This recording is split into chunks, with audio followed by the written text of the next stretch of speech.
2008, at the Beijing Olympics, 25 new world records were set in swimming. For 23 of those, the athletes were all wearing the same suit, a suit that 2 years later would be banned. This is the story of Speedo's LZR Pro, the most controversial swimsuit in the history of the sport.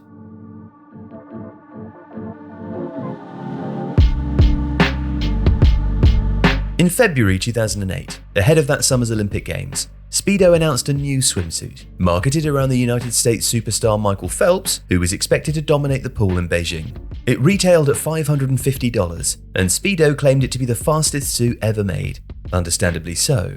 Involved in the design of the LZR Pro had been a NASA lab and a wind tunnel used to test the resistance of fabrics, a fluid dynamics company used to working in Formula One, and a group of biochemists. It was a 3-year process with 3 central aims. Firstly, to minimize drag experienced by swimmers moving through the water. Second, increase support to swimmers' muscles.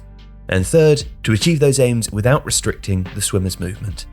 Now, minimizing drag in swimming was hardly new. It's why swimmers wear caps or otherwise shave their heads and body hair.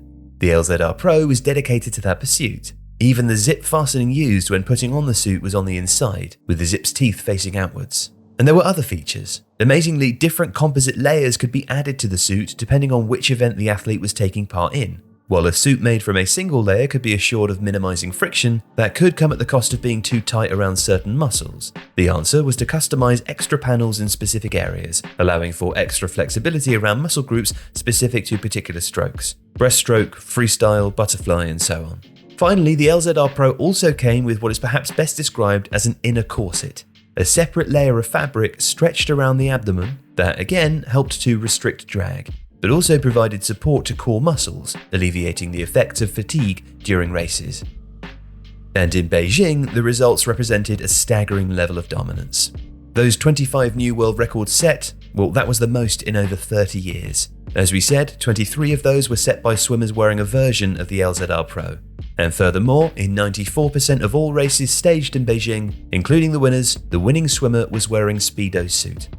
It helped, of course, that Phelps, the most successful Olympian of all time, won 8 of those medals himself, but the suit's performance was comprehensive across the entire Games. During the whole year, across all competitions, including the Olympics, 105 new world records were set. 79 of them were wearing the LZR Pro.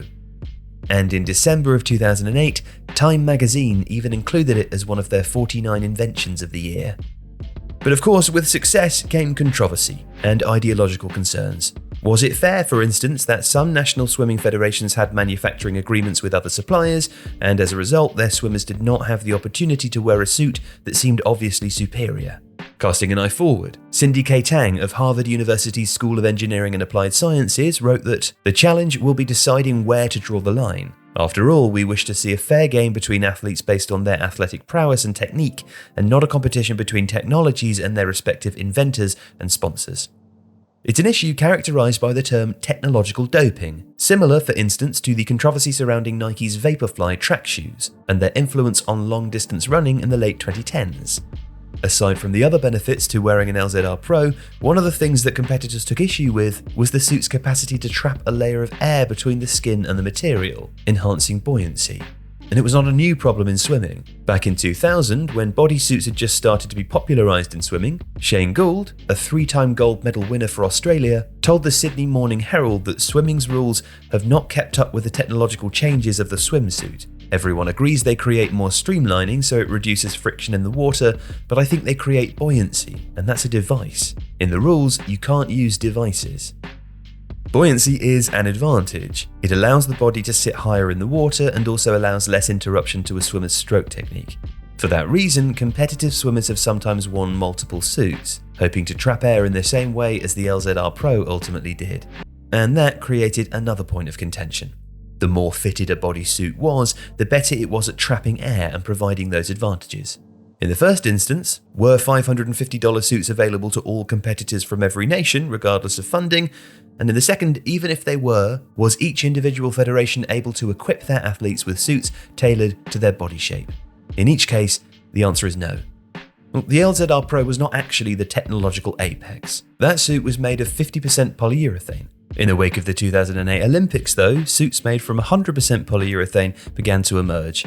These suits were practically waterproof and maximised the potential benefits of buoyancy. When German freestyler Britta Steffen broke the women's 100-metre world record in June 2009 wearing a hydrofoil, she said that the suit made her feel like a speedboat. However, many high-profile swimmers, including Michael Phelps, criticised the overuse of the material. And this was the point at which World Swimming, then FINA, the Global Swimming Federation, began to address their rules. In mid-2009, with effect from January 2010 onwards, male costumes were limited to, at most, covering the area between the waist and the knee, with women's suits from shoulder to knee. No more bodysuits, and no more polyurethane. All costumes since have had to be made from textiles.